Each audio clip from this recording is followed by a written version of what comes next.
মাজারের আল্লাহর ওলিরা তো হক নিয়া আপনার কষ্ট হইতেছে, অসুবিধা হইতেছে আপনারা? কথাগুলো কি সত্য না বাস্তব? না বাস্তব, 100% বাস্তব। আপনি কোন যে বল হুজুর অবাস্তব, 100% বাস্তব। আবার আমি যখন মাজারটা ভাঙে আমি তখন কইছিলাম বইন ফুতায় মাজার ভাঙতাছে কথা সত্য, তোরা দিয়ে মাজারের উপরে ইটটি ভাঙবো, মাজারের ভিতরে যায় মাজারের আয়না গ্লাসটা ভাঙবো, পারলে মাজারের যে জায়গা পর্যন্ত আল্লাহর লিডারে মাটি দেওয়া হয়েছিল এর দূর পর্যন্ত ভাঙিয়ে দেখা। কথা কয় না দি এর দূর পর্যন্ত ভাঙলে না বলতাম যে তুই মারফুত, অন্তত বলছি তুই মারফুত না, তুই 10 বেটার ফুট। কথা কয় না ঠিক কিনা? 10 বেটার ফুট মানে বুঝেননি হারামজাদা, কথা দি কয় না ঠিক কিনা? আপনার অসুবিধা হইতেছে, আল্লাহ আমরা বোঝার তৌফিক দিক। তাহলে যে মাজারে গান বাজনা করে ভিডিও দিয়ে না চায়, আমরা কে মাজারের পক্ষে? না, মাজারের পক্ষে, এই মাজারের খাদেমের বিপক্ষে। এটা জুতা দিয়ে বাইরাম দরকার। কথা কয় না কেন? মুরব্বী আপনি দিয়ে গেলেন এই বরাবর মনিটরটা সাউন্ড আমার কানে লাগবে, বুঝছো? তুমি একটু দিকে আপনার কি কষ্ট হইতেছে? ভিডিও যারা আপনারা পর্দার আড়ালে বইছেন একটু মনোযোগ দিয়ে বইয়েন, ইনশাআল্লাহ আজকে আপনারা লাগবে ওয়াজ আছে। আপনার কি অসুবিধা হইব? শোনেন, যে এলাকার ভিতরে রায়পুরি হুজুর ওয়াজ করে সারা দুনিয়া বেটা ভাগল করে এই এলাকার ভিতরে শামীম নেতার ওয়াজ চলে না, কারণ আপনারা ওয়াজ হুনতুন তো অভ্যস্ত। কথা কয় না ঠিক আছে না? কারণ এই বেটা মোটামুটি পুরা এটা আপনারা বুঝেন নাকি? আপনারা ওয়াজ শোনেন, আপনারা মোটামুটি ওয়াজের ফ্যাক্টরি একটা আপনার কাছে আছে। তা আমি একটু মূর্খ মানুষ তো আপনার কাছে কিছু কথা বলে দিয়ে যায়। আর আপনারা দাওয়াত না দিলে তো আপনারা দোয়া আমার 6টা মাদ্রাসা, কয়টা? আপনার টিয়া পয়সা না দিলে আমার মাদ্রাসা সালাম করতে গা, এর লাগে আমি মাহফিল টাফিল রাখতে মাহফিল করি। আপনারা দোয়া করবেন না মানুষ? ইনশাল্লাহ জোরে কইছেন কিফটা বেড়ে আল্লাহ কবুল করুক, আরো জোরে কোন আমিন। বান্দার বেরিয়েকের আওয়াজটা কেউ সয় বোনা নিসা এ মা, আমি চাই না গো বৈরবের শম্ভপুরের বড় কান্দার কোনো একটা মহিলার জাহান নামে যাক। যদি তোমার গলার আওয়াজ উঁচা হয় এখন থেকে গলার আওয়াজটা নিচা বানাইবা।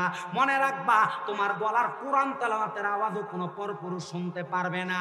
ও মা, তোমার গলার আওয়াজটারে নিচা বানাইবা, নিচা। দেখবা আল্লাহ তাআলা অসংখ্য পরিমাণ বরকত আর রহমত তোমার ঘরে দান করব। আর অঙ্কালার বেরিয়াত জামাই যদি রাত্রে একটু বাড়িতে যেতে দেরি হয় গলাটা ফাড়াইয়া রাত কই তো লাগিয়া জাগা। কথা কন ঠিক কিনা? এ মা, পুরুষ মানুষ বাহিরে তাইকা একটু আসতে দেরি হইলে গলাটা ফাটাইও না, পারলে চেষ্টা করবা তোমার মধুর কথা দিয়ে তোমার স্বামীটাকে বাইন্ধা রাখতে।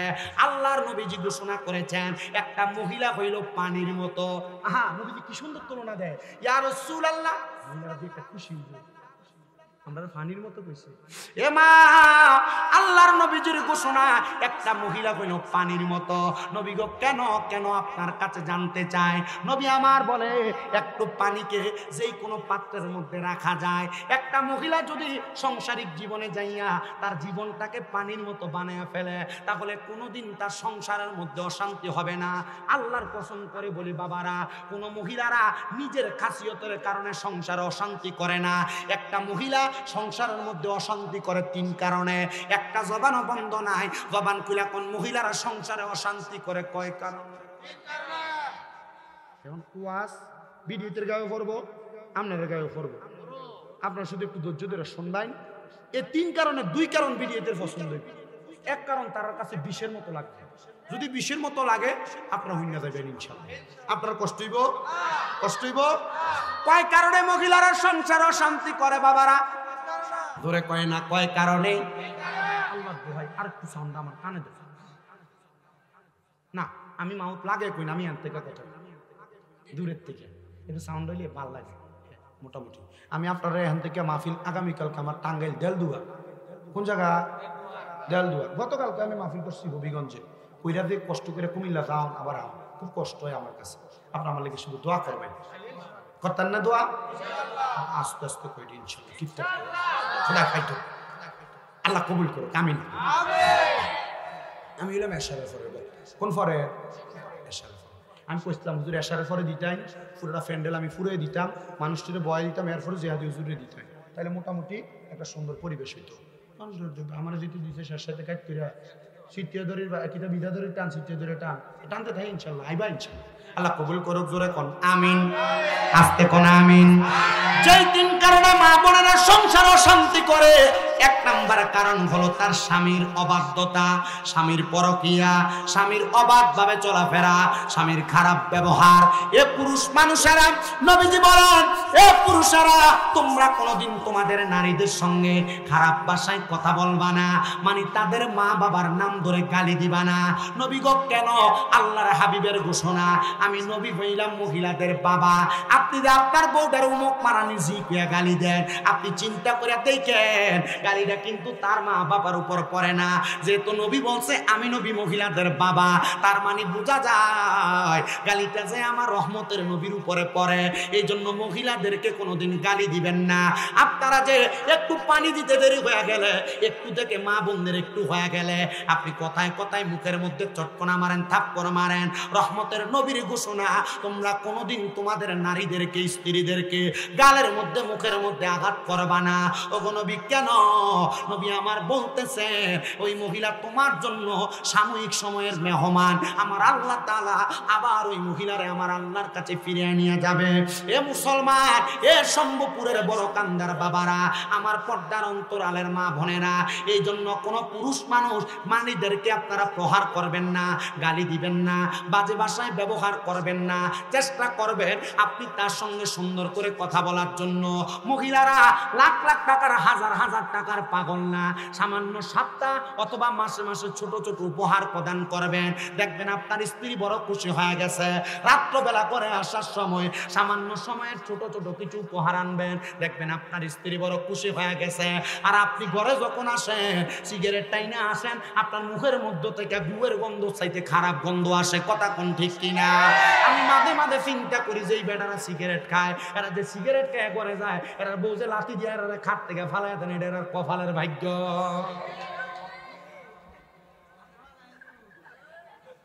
তখন আপনার কি অসুবিধা হইতেছে? ও চলবো ইনশাল্লাহ, ওই ইনশাল্লাহ ওই মুরব্বী হ্যাঁ ঠিক আছে চলবো বলে, চলবা। আল্লাহ কবুল করে, জোরে কোন আমিন, আস্তে আস্তে আমিন, আর জোরে আমিন। আপনি যখন সিগারেট খেয়ে মুখটার দুর্গন্ধ বানিয়ে ঘরে যান, তখন আপনার বউর আর আপনারে ভাল লাগে না, অন্যদিকে ফিরা মুখটা ফিরে ঘুমায় থাকে, তখন আর আপনারে ভাল লাগে না, আপনার ছোটটারে ভাল লাগে। মাথা নদী ঠিক না? তখন এই মহিলা পরকীয়াতে আসক্ত হয়ে যায়, নিজের স্বামীকে ভালো লাগে না, অন্য কোনো ছেলেকে ভালো লাগে। তো তোমার বউ খারাপ হওয়ার পিছনে এক নাম্বার দোষ তোমার। কথা কন না কেন? মহিলারা ঘরে কেন অশান্তি করে, এই কারণটা আমি কইতেছি। আপনার অসুবিধা হইতেছে? এই তিনটা কারণ আমি বের করছি, এটা কিন্তু কেউ কইছে না, আমি বের করছি। বাইর করে আমি বুঝলাম, দেখেন আপনার এই সমস্যাগুলো আছে কিনা। পুরুষ মানুষ নিজের স্ত্রীর সঙ্গে সংসার করতে করতে যখন তিক্ত হয়ে যায়, তখন তার স্ত্রীর সামনে সে ভাবির প্রশংসা করে, অন্য কোনো নারীর প্রশংসা করে। মনে রাখবেন, একটা মহিলা কখনো তার স্বামীর ভাগ অন্য কোনো পুরুষকে দিতে চায় না, অন্য কোনো নারীকে দিতে চায় না। এজন্য কখনো আপনি আপনার স্ত্রীর সামনে পরনারীর প্রশংসা করবেন না, পরনারীর কথা মুখে আনবেন না। তাইলে দেখবেন আপনার সংসারটা এটার সংসার না, এটা জাহান্নাম হয়ে গেছে গা।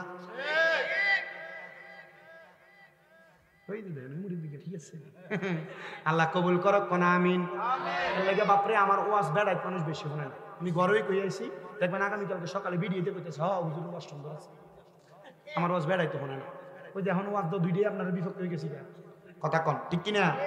না অনকালে কিন্তু আমরা ঠিক কইতেন না, দমকার খাড়া।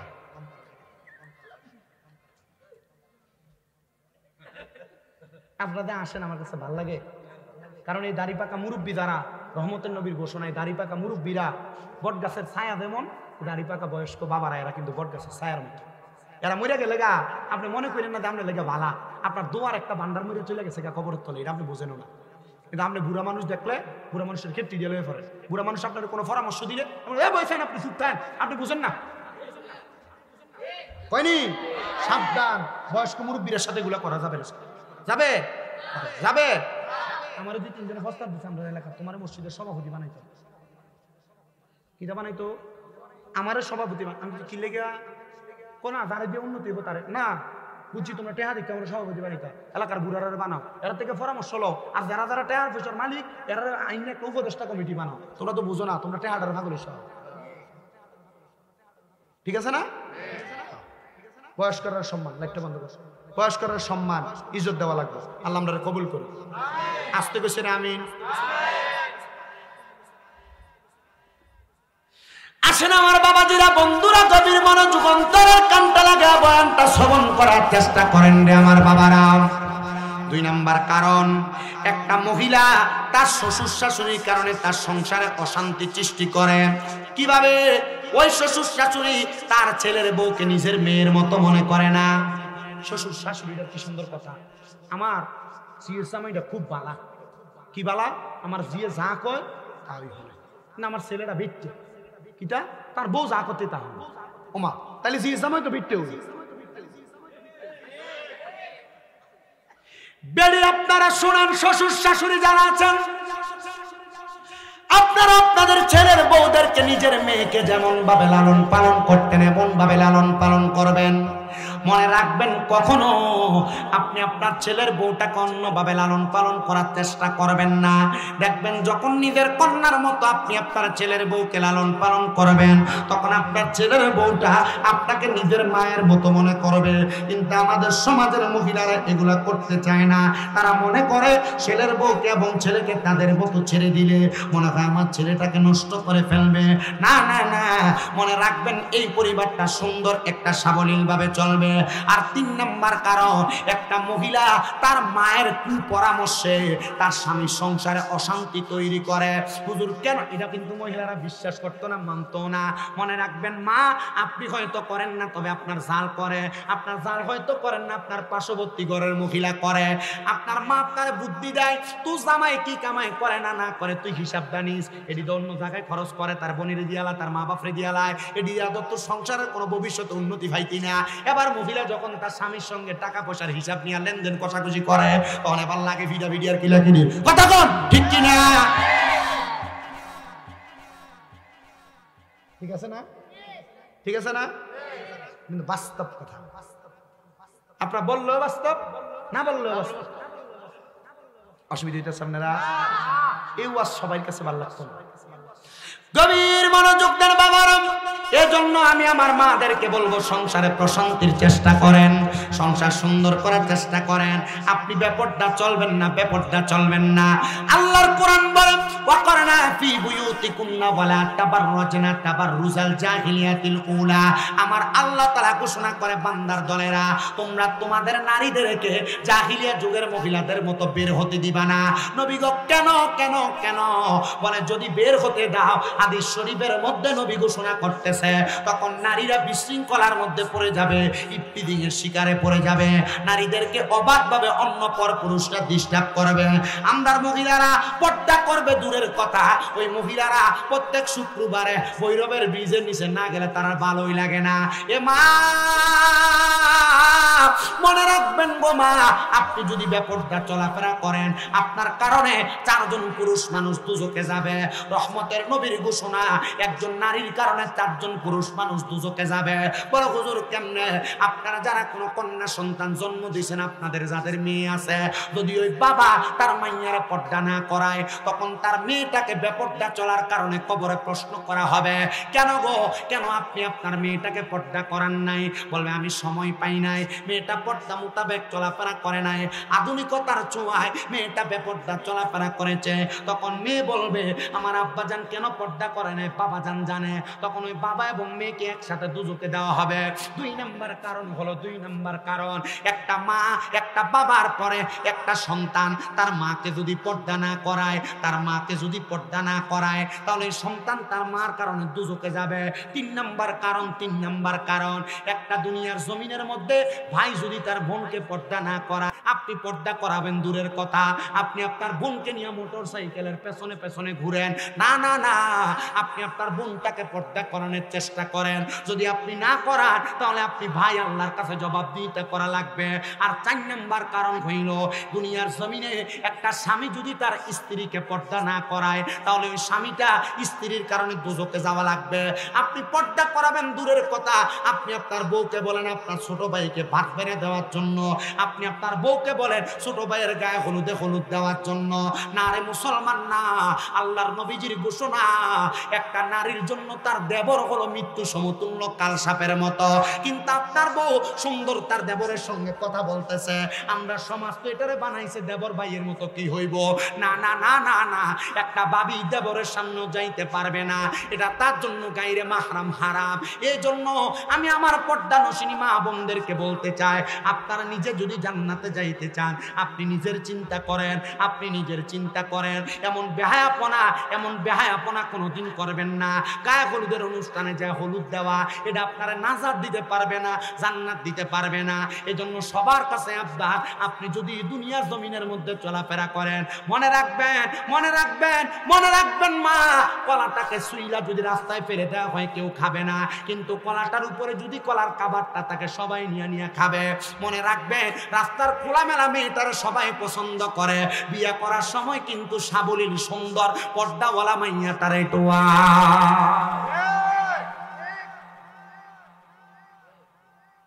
কথা কন, কষ্ট দিতে সামনেরা। আমার বাবা, আমি কি অনেক শুরু করছি? ওয়াজ হইছে, আমি ওই জেনে যাইয়া খুতবার ভিতরে ওয়াজ ডাইরেক্ট কান দিয়ে লাইছি। জিকির আজকার মিলাদ শরীফ কিছুই পড়ছি না, জিকির করতা। যদি আপনারা কন করাম, আমার কি তা জানি একটা কাগজ দিছে, কে কই দিছে কাগজ, আলাই দিছে ওই না না এনে আমারে কইছে আমি একটা শান গাইতাম, আমি কম ইনশাল্লাহ। আপনারা আসেন না ইনশাল্লাহ? আল্লাহ যেন কবুল করে, জোরে কোন আমিন, মোহাব্বতের আওয়াজে কোন আমিন। এই জন্য বাবাজিরা পর্দা করানোর চেষ্টা করবে, আপনি আপনার নারীটাকে এমনি এমনি ছাইরা দিয়েন না। তো যেই কথা থেকে আলোচনার ধারাবাহিকতার মধ্যে আসতেছিলাম, ওই মহিলাটারে আল্লাহর ওলি ডাক দিয়ে বলতেছেন, মা আপনার গলার আওয়াজটা বেশিক্ষণ শোনা যাবে না, কয়েকটা প্রশ্ন করব, আপনি প্রশ্নের জবাবটা দিবেন, তারপর আমি আপনার কাছ থেকে বিদায় নিয়ে চলে যাব। মা,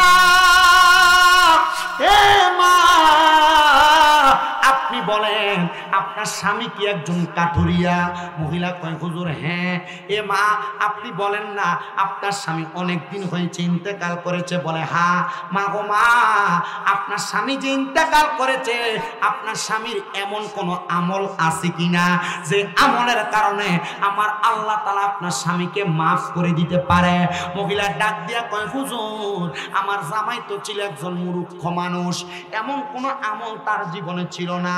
তবে একটা কথা আমি আপনাকে বলতে পারি, আমার স্বামী যখন রাত্রবেলা বাড়িতে আসতো, সন্ধ্যাবেলা জঙ্গলে কাঠ কাইতে বাড়িতে আসতো, আমি তাকে দেখতাম আমার স্বামীটা বাড়িতে আইসা কাঠ বিক্রির টাকা দিয়া কিছু আটা আনতেন, কিছু চাউল আনতেন, কিছু জব আনতেন, আর আমাকে বলতেন এগুলা রেডি করার জন্য, খাবার রেডি করার জন্য। তিনি এই সময়টা উযু বানাইয়া নামাজের মুসল্লাটা বিছায়া আল্লাহর কোরআন শরীফ হাতের মধ্যে নিয়া আমি দেখতাম আমার স্বামী শুধু চোখের পানি ফালায়া ফালায়া কান্দে। পড়তো ওয়াজ কি বুঝে আসতেছে? আমি ডাইনে বামে যাচ্ছি, আমি ওয়াজ করবো সব মিলে 1 ঘন্টা 20 মিনিট। এই 1 ঘন্টা 20 মিনিট আপনাদেরকে যা দিব আপনারা তাই নিয়ে যাবেন। আমি আশা করতেছি এই পর্যন্ত যতগুলো কথা বলছি, যদি আপনারা এগুলোতে আপনাদের সমাজে, আপনার পরিবারে, আপনার ঘরে বাস্তবায়ন করেন, এক একটা ঘর জান্নাতের বাগান হয়ে যাবে। না সুবহানাল্লাহ, যে আওয়াজটা দিছেন এটা আনুনা আওয়াজ হয়েছে, একটু মোহাব্বতে কর, ঠিক কিনা? কোরআন শরীফ না পড়তে পারলেও কেমনে সওয়াব পাওয়া যায় এটা শুধু বাইর করে দিতেছি। আল্লাহ আমরারে বোঝার তৌফিক দেখ, জোরে কোন আমিন। মরণের আগে এই জিনিসটাকে আমরা একটু চিন্তা করা দরকার, ঠিক কিনা? একটু মোহাব্বতে কোন, আমার মরণের কত দিন বাকি আমি জানিলাম না গো আল্লাহ, মরণের কত দিন বাকি, আমার মরণের কত দিন বাকি আমি জানিলাম না গো আল্লাহ মরণের কত দিন বাকি আর আজরাইল আসিয়া যখন হস্তে দিবা ধরিয়ে কখন আমার মনাবাই করবে লোকা চুরি আমি জানিলাম না গো আল্লাহ মরণের কত দিন বাকি আমার মরণের কত দিন বাকি আমি জানিলাম না গো আল্লাহ মরণের কত দিন বাকি আর হায়াত হইল হাতে বাইরে মত হইল পায়ে হায়াত হইল হাতে বাইরে মত হইল পায়ে যেই জায়গায় যার মরণ লেখা সেই জায়গায় সে মরে আমি বুঝিলাম না গো আল্লাহ মরণের কত দিন বাকি আমার মরণের কত দিন বাকি আমি জানিলাম না গো আল্লাহ মরণের কত দিন বাকি আর 40 দিনের আগে বাইরে মৌতের নিশানি আর 40 দিনের আগে বাইরে মৌতের নিশানি আজরাইল আসিয়া যখন হাতে দিবে আমদি আমি বুঝিলাম না গো আল্লাহ মরণের কত দিন বাকি আমার মরণের কত দিন বাকি আমি জানিলাম না গো আল্লাহ মরণের কত দিন বাকি বাইরে 40 পারা কোরআন তুমি রাইখো মনে তো কোন জায়গায় কোন হরফ লেখা সেই জায়গায় তা হয় আমি বুঝিলাম না গো আল্লাহ মরণের কত দিন বাকি আমার মরণের কত দিন বাকি আমি জানিলাম না গো আল্লাহ মরণের কত দিন বাকি বন্ধু ও নবীর উম্মতের দলেরা মহিলা কই হুজুর আমার স্বামীরে দেখতাম কোরআন শরীফটা কইলা কইলা শুধু কান্দে আমি আমার স্বামীটারে জিজ্ঞাসা করলাম স্বামী গো কোনদিন তো আপনার মুখ দিয়া আল্লাহর কোরআন আমি পড়তে দেখি নাই আপনি দি দেখি আল্লাহর কোরআনের দিকে তাকায় তাকায় কান্দেন আমার স্বামী আমারে জবাব দেয় স্ত্রী আমি যদি আল্লাহর কোরআনটা পড়তে পারতাম আমি কি আল্লাহর কোরআনের দিকে তাকায় তাকায় কান্দতাম আমি ইমাম সাহেবকে জিজ্ঞাসা করছি হুজুর আমি তো কোরআন পড়তে পারি না হুজুর আমার বলছে আমি ধরো কোরআনের দিকে তাকায় তাকায় মোহাব্বত করি এই জন্য না আমি আল্লাহর কোরআনটারে কুইলা কুইলা তাকায় তাকায় কান্দি হুজুর কয় মা ঠিক আছে আমি আমার প্রশ্নের জবাব পেয়ে গেছি ওই মহিলা করে আল্লাহর উনি চইলা গেছেন আল্লাহর উনি কয় আমি যাইয়া 2 রাকাত করে 4 রাকাত 3 সেরা 12 রাকাত তাহাজ্জুদের নামাজ পড়লাম তাহাজ্জুদের নামাজ পড়া আমি আমার আল্লাহর কাছে কান্নাকাটি করতে লাগলাম মনিব যেই লোকটা কোরআন জানতো না হাদিস জানতো না দুনিয়াতে কোনো ইবাদত করতো না এই লোকটার কবর থেকে কেমনে এত সুন্দর সুঘ্রাণ আসতে পারে আপনি বলেন না গো আল্লাহ উনি বলেন আমি আল্লাহর কাছে কানতে কানতে নামাজের মুসল্লাটার মধ্যে আমার চোখটা বন্ধ হয়ে গেছে এমন টাইমে আমি দেখলাম গো সাদা রঙের একজন পোশাকওয়ালা একজন ব্যক্তি আমার সামনে দাঁড়ায় গেছে আমি জিজ্ঞাসা করলাম কে গো আপনি উনি বলতেছেন আপনি যার কবরের সামনে দাঁড়ায় দাঁড়ায় সুঘ্রাণ নিতেছিলেন আমি কইলাম সেই কবরের বাসিন্দা বাবা আপনি যে ওই কবরের বাসিন্দা আপনার কবর থেকে এত সুন্দর সুঘ্রাণ কেন আসতেছে ডাক দিয়া কই হুজুর আমি নামাজ পড়তে পারতাম না, আমি দুনিয়াতে কোনো আমল আকলাকের ব্যাপারে জানতাম না। তবে যখনই আমার মনটা কান্ত গো, আমি আল্লাহর কোরআনটা খুইলা আল্লাহর কোরআনের দিকে তাকিয়ে থাকতাম। আমার আল্লাহ তাআলা আমার এই তাকানোটারে এত বরকত দান করছে, এই জন্য আমার কবরের মধ্যে সুন্দর সুঘ্রাণ দিয়া দিছে। চিন্তা করছো নি রে বৈরবের বাবারা, চিন্তা করছো নি রে বৈরবের মা বোনেরা, তুমি কোরআন পড়তে পারো না বিদায় কোরআন খোলো না, তুমি কোরআন পড়তে পারো না বিদায় কোরআন ধরো না। কিন্তু আল্লাহর বান্দা পড়তে পারতো না, আল্লাহর কোরআনের দিকে তাকায় শুধু কান্নাকাটি করছে। এই কান্নাকাটির কারণে আমার আল্লাহ তাআলা তার অসংখ্য বরকত দান করছে, কবর থেকে সুঘ্রাণ দান করছে। এ বাবাজিরা, পাল্লা দেন, আপনার পাওটা আমার সামনে দেন, আমি আমার জিহ্বাটা দিয়ে আপনার পাওটা পরিষ্কার করে দেই। তবু আদা করেন যুবক ভাইরা, কোরআন পড়তে পারো আর না পারো, আল্লাহর কোরআনটারে পড়ার চেষ্টা করবা। মনে রাখবেন রে মুরব্বী বাবারা, আপনি যে আপনার সন্তান তার সকালবেলা মক্তবে না পাঠায়া, কোরআন না শিখায়া, কান্দের মধ্যে 1.5-2 কেজি ওজনের কিন্ডার গার্ডেনের ব্যাগ দিয়ে কিন্ডার গার্ডেনে পাঠায়া দেন। নবীজির হাদিস শরীফ পড়া দেখলাম, কোন মা বাপ যদি তার সন্তানকে কোরআন না শিক্ষা গ্রহণ করায়, ওই সন্তানটা ইন্তেকাল করার পরে ফুলসেরাতের কিনারে তার প্রশ্ন করা হবে আর বলা হবে কোরআন তেলাওয়াত করার জন্য। সন্তান বলবে আমার মা বাবা আমারে কোরআন শিখায় নাই। ওই সন্তানের জবাবে তখন তার মা বাপকে সন্তানের সামনে আনা হবে, তুমি কেন তোমার সন্তানকে কোরআন শিখাও নাই? সন্তানের বাবা বলবে বিদেশ থাকার কারণে আমি তারা কেয়ার করতে পারি নাই। সন্তানের বাবা বলবে ঢাকায় চাকরি করার কারণে সন্তানকে আমি দেখাশোনা করতে পারি নাই। সন্তানের বাবা বলবে এই সন্তানটা আমি চাইছিলাম ডাক্তার ইঞ্জিনিয়ার বানাবে, এই জন্য আমি সকালে মক্তবে পাঠাইতে পারি নাই। ও বাবা, ও আমার এই সম্ভবপুরের বাবারা, বড় কান্দার বাবারা, তখন ওই আব্বা জানটাকে বলবে তুমি তোমার সন্তানটারে যেহেতু কোরআন পড়াও নাই, আসো আমার সামনে আসো। ওই বাবারা হাতগুলারে লম্বা করে দিয়া ফুলসের হাতের এক পারে দিবে, পা গুলারে আরেক পারে দিবে।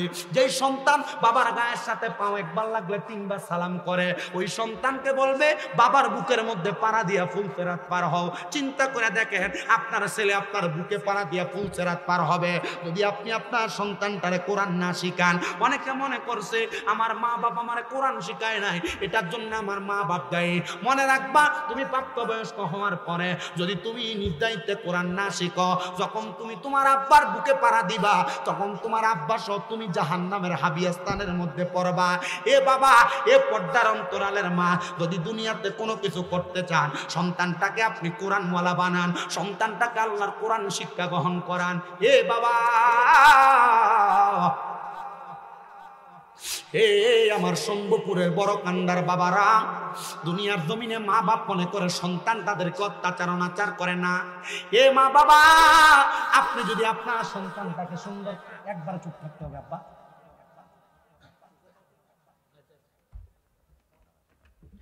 এ বাবা, এ পর্দার অন্তরালের মা, তোমার সন্তান তোমার বৃদ্ধ বয়সে তোমারে মারে, তোমারে ভাত দেয় না, এটার কারণ, এটার দোষ তোমার। কেন কেন?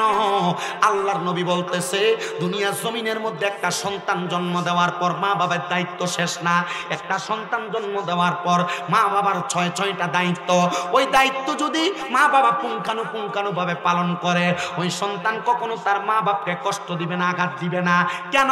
কি কারণ? মনে রাখবেন, সন্তান জন্ম দেওয়ার পর একটা মা বাবার দায়িত্ব 7 দিনের মাথায় তার কানের মধ্যে একটা মা বাবার দায়িত্ব তার কানের মধ্যে আজান দেওয়া। 2 নাম্বার দায়িত্ব মা বাপ সন্তানের একটা সুন্দর নাম রাখা। 3 নাম্বার দায়িত্ব সন্তান জন্ম দেওয়ার পর মা বাপ ওই সন্তানের মাথাটা মুন্ডে দেওয়া, মানে কামাইয়া দেওয়া 7 দিনের মাথায়। 4 নাম্বার দায়িত্ব সন্তান জন্ম দেওয়ার পর সন্তানের আকিকা প্রদান করা। ছেলে হলে 2টা ছাগল, মেয়ে হলে 1টা ছাগল দ্বারা। আর 5 নাম্বার দায়িত্ব সন্তান যখন 7 বছর বয়সের হয়, ওই সন্তানটারে নামাজের জন্য বলা। 10 বছর বয়স থেকে সন্তানকে নামাজের জন্য প্রহার করা। আপনারা বলেন না, কারণ আপনি বাপে নিজেই বেনামাজি। ঠিক আছে? আপনি আপনার সন্তানকে বলতে পারেন না, মহিলারা তার সন্তানকে বলতে পারে না, কারণ বেটি নিজেই নামাজ পড়ে।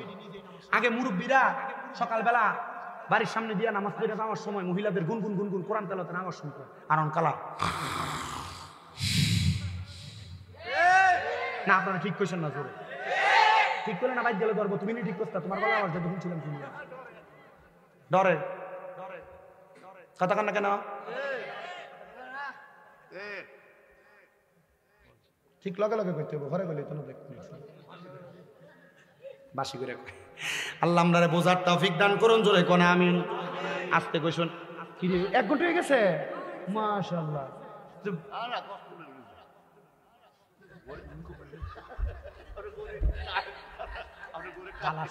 আল্লাহ কবুল করে, আমিন কইন। আমি এরকমই। আপনার কষ্ট হইতেছে কোনো? আর আমি খুব মহব্বত করি। আমি আমার দাদারে জন্মের পর দেখি না। আমার নানা জান আমার বড় কষ্ট করে মানুষ করছে। আমার নানা বড় কষ্ট করে 1.5 বছর হয় আমার নানা মারা গেছে। মারা যাওয়ার আগে আমরা হজ করাই আছি আমার নানা। আমার নানা আমারে আয়া কইছে আমি তোর লাগা কাবা ঘরে গিলাপ দিয়ে দোয়া করেছি। আমার নানা আমারে কইছে আমি তোর লাগা রাসূলের রওজায় সালাম দিয়েছি, আমি দোয়া করি তুই যেন তাড়াতাড়ি মক্কা যেতে পারিস। আমার নানা মরার 1 বছরের মাথায় আমি হজ করছি। আমার চুলি লম্বা ছিল, আপনারা দেখছেন না? চুলি ফালাই দিচ্ছে। আমার নানা দোয়া করছে আমার লাগা। আল্লাহ কবুল করুক, আমিন।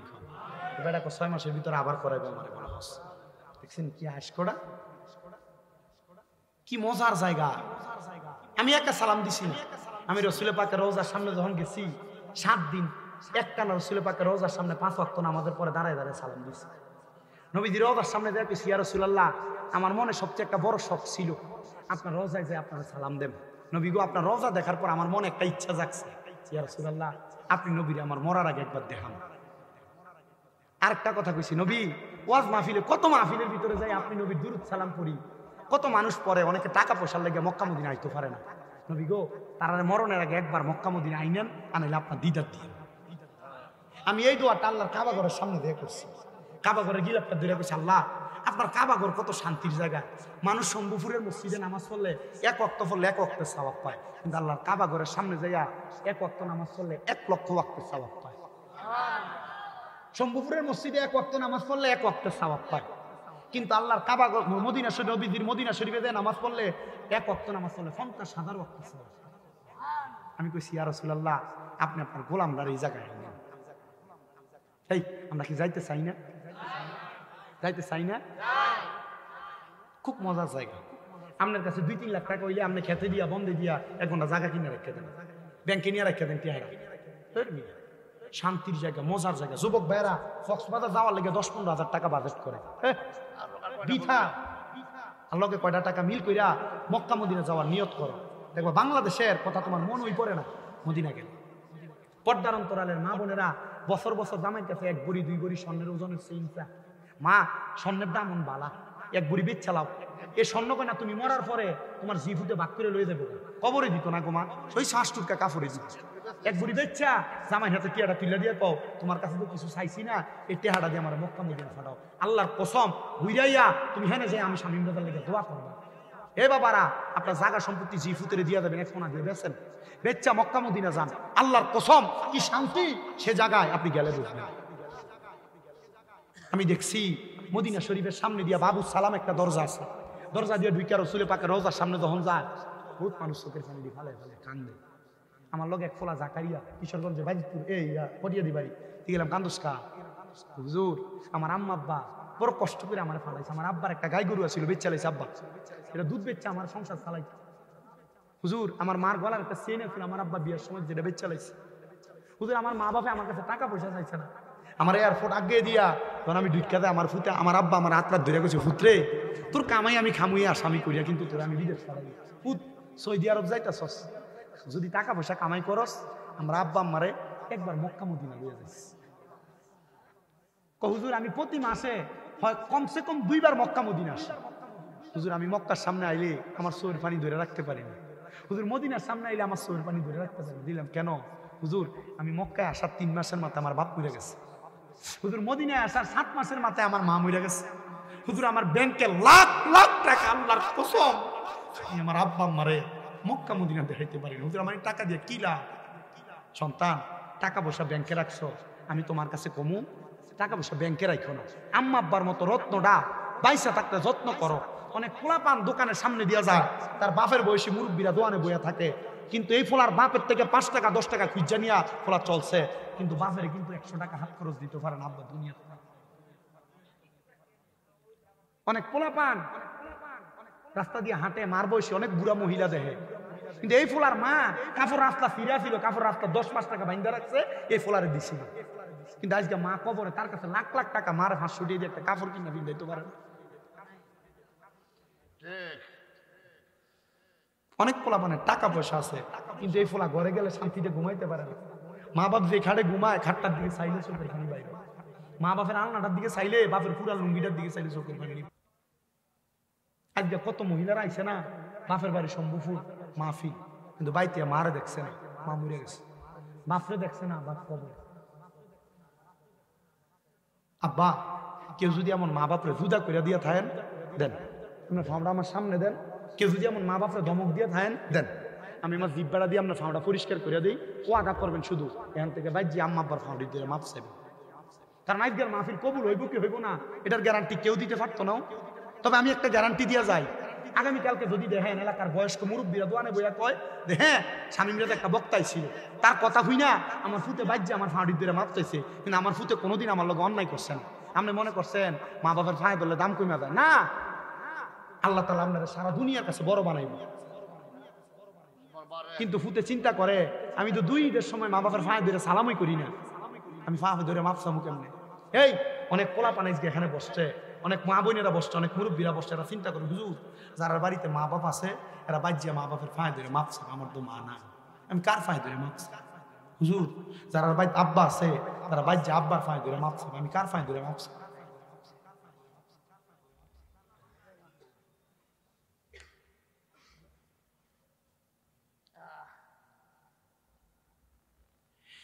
এই জন্য আমি আপনাদের সবার কাছে আবদার জানাই, বড় দামি জায়গা মক্কা মদিনা, পারলে নিজে যাবেন, নিজের মা বাপরে পাঠাবেন, আর সন্তানটারে কোরআনওয়ালা বানাবেন, যেন সন্তান আপনার বুকে পাড়া দিয়া পুনফেরাত পার না হওয়া লাগে। আমার বাবা জিরারে ভৈরবের শম্ভুপুরের বড় কান্দার বাবারা, ওই ব্যক্তি যদি দুনিয়ার জমিন থেকে কোরআনকে মুহাব্বত কইরা কোরআনের দিকে তাকায় তাকায় কান্দার কারণে আমার আল্লাহ তাআলা ওই ব্যক্তির কবরের মধ্য থেকে সুগ্রাম দিতে পারে। আল্লাহর ওলি যদি নামাজ পড়া তাহাজ্জুদ পড়া ওই ব্যক্তির অবস্থা সম্পর্কে জানতে পারে, আপনারা বলেন আমরা যদি এই কোরআনকে মুহাব্বত করি আমার আল্লাহ তাআলা আমরাও মাফ করতে পারে কি পারে না? আপনাদের দোয়ায় কুমিল্লাতে আমার 6টা মাদ্রাসা, আমার একটা মাদ্রাসা তাহফিজুল কোরআন মাদ্রাসা, ওই মাদ্রাসা একটা ছাত্র আছে তার নাম গোলাম রাব্বি। তার নানা গত 1.5 বছর 2 বছর আগে আমার হাতে তুলা দিয়া কইছে হুজুর আমার নাতিরারে আপনার মাদ্রাসায় দিয়া গেলাম, হুজুর তারে এমন বানাইবেন আমি মরার পরে যেন তে আমার লাগে একটু দোয়া করতে পারে। বাবারে তার মরার পরে তার নানাটা অল্প কিছুদিন আগে ইন্তেকাল করছে, ইন্তেকাল হসপিটালের মানুষগুলো একসাথে হয়ে গেছে। আমার আব্বা কয় হাই রে আমি দুনিয়ার কোনো ডাক্তারের কাছে যাই নাই, আমি দুনিয়ার কোনো চিকিৎসকের কাছে যাই নাই, আমি আল্লাহর কোরআন মোতাবেক তাহাজ্জুদের নামাজ পড়া চোখের পানি পালায়া পালায়া আল্লাহর কাছে কান্না করেছি, আর আমার আল্লাহ তাআলা আমার কঠিন রোগ থেকে সেবা দান করছে। এ শম্ভুপুরের বাবা, হে বড় কান্দার আব্বুজিরা, হে পর্দার অন্তরালের মা বোনেরা, আমি আপনাদেরকে 2টা সাবজেক্টের উপরে মূল ধারাবাহিক বয়ানটা শ্রবণ করাইছি। 1 নাম্বার কোরআন পড়তে পারেন আর না পারেন কোরআনের দিকে তাকায় থাকবেন, মুহাব্বতে আল্লাহ তাআলা মাফ করবে। 2 নাম্বার তাহাজ্জুদ নামাজ আদায় করবেন, এই নামাজের কারণে আমার আল্লাহ তাআলা বড় বড় বিপদ থেকে আপনার উদ্ধার করবে, মনের নেক আশা পূরণ করবে। এ বাবা মাঝে মাঝে আরো কিছু পর্দার বিষয়, স্বামী স্ত্রীর খেদমতের বিষয়, দুনিয়াতে স্বামী স্ত্রী পরিবারে কেমনে চলবে সেই বিষয়ে আপনাদেরকে টাচ করেছি।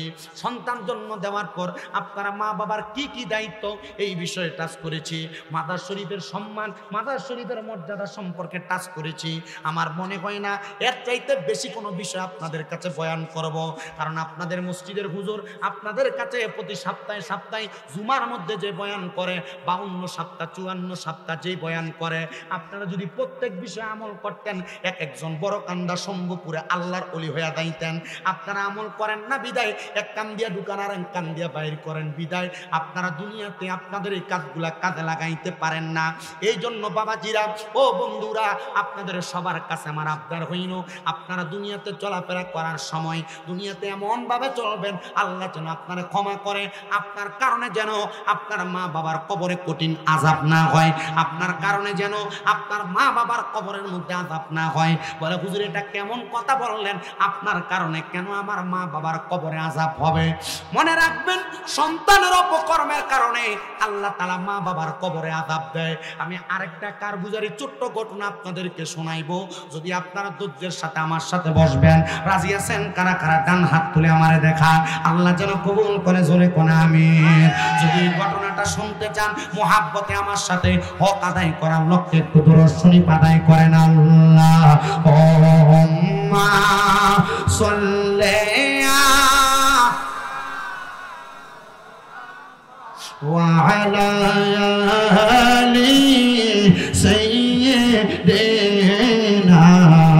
মুহাম্মাদ ওয়া আলা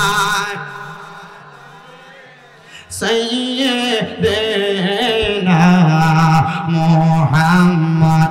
নবীর শানে প্রেমের ডোরি মনে বান্ধ না, কন্যা নবীর শানে প্রেমের ডোরি মনে বান্ধ না, শয়নে স্বপনে দেখবা মদিনায়। আল্লাহুম্মা সাল্লি মুহাম্মাদ ওয়া আলা আলি।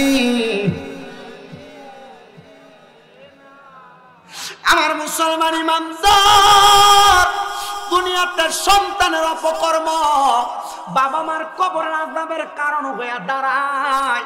কেন, কি কারণে? একটু মনোযোগ দিয়া শুনবেন। আল্লাহ পাকের আরেকজন বন্ধু, যার নাম হযরতে ফতে আলী সুবহানী রহমাতুল্লাহ আলাইহি, নামটা পরিচিত মনে হইতেছে? পরিচিত, ফতে আলী সুবহানী। জি না, আপনি জীবনে শুনছেন না নাম ফতে আলী আল্লাহর ওলি, ভারতের যিনি, ওনার নাম শুনছেন আপনি, এই সুবহানীর নাম শুনছেন? আল্লাহর ওলি ফতে আলী সুবহানী রহমাতুল্লাহ আলাইহি তিনি বলেন, আমি নবীজির একটা হাদিস শরীফের উপর আমল করতাম। এ বাবা, মেশকাতুল মাসাবির বাবু সালাত অধ্যায়ের মধ্যে নবীর একটা হাদিস। আমার নবী কয়, উম্মত, আমি নবী ততক্ষণ পর্যন্ত ফজরের নামাজের পরে নামাজের মুসল্লা ছাড়তাম না। নবী গো কতক্ষণ পর্যন্ত? পরে যতক্ষণ পর্যন্ত সূর্য উদয় না হইতো। সূর্য উদয় হওয়ার পর আমার নবী 2 রাকাত ইশরাকের নামাজ পড়তেন। আর আমরা বেড়ারা মসজিদের ভিতরে যাই, মসজিদে যাইয়া মুরগা যেমন ঠুকুর দিয়া দিয়া আদার খায়, এমনি রুকু সাজদা কইরা মসজিদ থেকে বাইর হয়ে চুইনা আসে। আপনারা কোন এমন মুসল্লি আমরা সম্ভবপুরে কি তো নাই? আমার বাবাজিরা, বন্ধুরা রে, সম্ভবপুরের বড় কান্দার বাবারা, আজকে আতে রাসূল হযরতে খাজা মুঈনুদ্দিন চিশতি হাসান সানজিরি আজমিরি রহমাতুল্লাহ আলাইহি ওনার স্মরণে দ্বিতীয়তম ওয়াজ ও দোয়ার মাহফিলে যারা বসছেন মনোযোগ লাগায়া শুনবা। আল্লাহর ওলি ফতে আলী সুবহানী বলেন, আমি ফজরের নামাজ পড়া, আমি সূর্য ওঠার আগ পর্যন্ত ইশরাকের নামাজ না পড়া আমি আমার নামাজের মুসল্লা ত্যাগ করতাম না। আমার নবী যেমনে পড়তেন আমি এমনি পড়তাম। কিন্তু ওই দিন ফজরের নামাজ পড়ার পরে গভীর রজনীতে আমি জাগ্রত থাকার কারণে আমার ফজরের পরে আমার চোখটা লাইগা গেছে, আমি আমার নামাজের মুসল্লাটার ভিতরে ঘুমায় গেছে, আমার চোখটা লেগে গেছে। এমনটা টাইমে আমি আমার নামাজের মুসল্লাটার ভিতরে ঘুমানোর পর আমার স্বপ্নের মধ্যে কি জানি দেখতেছি। স্বপ্নের মধ্যে দেখতেছি একজন ব্যক্তি আমার সামনে হাজির হয়ে গেছে। ওই ব্যক্তিটার পায়ের পাতা থেকে নাভি পর্যন্ত আগুন দাউ দাউ করে জ্বলতেছে, আর নাভি থেকে মাথার তালু পর্যন্ত বড় সুন্দর দেখা যায়। আমার মনটা কান্দে। আমি তার জিজ্ঞাসা করলাম, কিরে বাবা, স্বপ্নের মধ্যে যে তুমি আমার সামনে আসলা, তোমার কেন এমন অবস্থা বুঝতেছেননি? বাবারা, একটা মানুষকে স্বপ্ন দেখছে যেই ব্যক্তিটার নাভি থেকে পায়ের তালু পর্যন্ত আগুনে জ্বলতেছে, আর নাভি থেকে মাথার তালু পর্যন্ত ভালো আছে। উনি বলেন, আমি প্রশ্ন করলাম, কেন কেন তোমার এমন অবস্থা? তোমার নাভি থেকে মাথার তালু পর্যন্ত ভালো দেখা যায়, আর নাভি থেকে মাথার পায়ের পাতা পর্যন্ত আগুন দেখা যায়। উনি বলেন, হুজুর, আমি 5 ওয়াক্ত নামাজ পড়তাম, দুনিয়াতে আমার ইবাদতের কোনো কমতি ছিল না, আমি ইবাদত বেশি করতাম। হুজুর, দুনিয়াতে আমি ইন্তেকাল করার আগে আমার একটা মেয়ে আমি জীবিত রাইখে আসছি, আর একটা মেয়ে আমার স্ত্রীর গর্ভে আমি 5 মাসের রাইখে আসছি। যেই মেয়েটা জীবিত ছিল এই মেয়েটাকে আমি কোরআনওয়ালা বানাইছি, এই মেয়েটাকে আমি পর্দাশীল বানাইছি। হুজুর, আর আমার যেই মেয়েটা আমি কবরে আসার পরে দুনিয়াতে আগমন করছে গো, ওই মেয়েটা দুনিয়াতে আসার পর হইছে উগ্র। ওই মেয়েটা অবাধভাবে চলাফেরা করে, ওই মেয়েটা শরীয়তের আইন মোতাবেক চলাফেরা করে না।